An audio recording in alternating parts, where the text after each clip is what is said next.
તારીખ 6/10/2024 એટલે કે રવિવારના દિવસે આણંદ જિલ્લાના હાડગોળ ગામમાં સૌ પ્રથમવાર અશ્વદોળ સ્પર્ધાનું આયોજન કરવામાં આવ્યું હતું.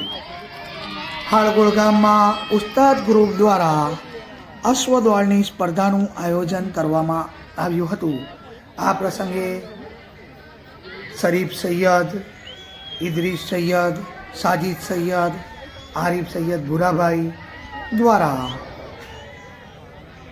ઉત્સાહ પણ વધારવામાં આવ્યું હતું.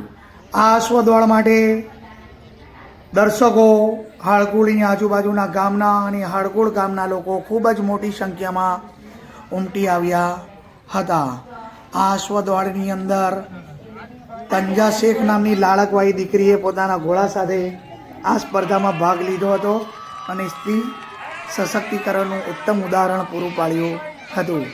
આ પ્રસંગે સુરતના ઘોડેસવાર એટલે કે અશ્વ સવાર અયુબભાઈ પ્રથમ નંબરે આવ્યા હતા, જ્યારે નાપાના આસિફ પઠાણ બીજા નંબરે આવ્યા હતા. ત્યારબાદ ત્રીજા નંબરે પણ નાપાના એક અશ્વ સવાર આવ્યા હતા. તમે જોઈ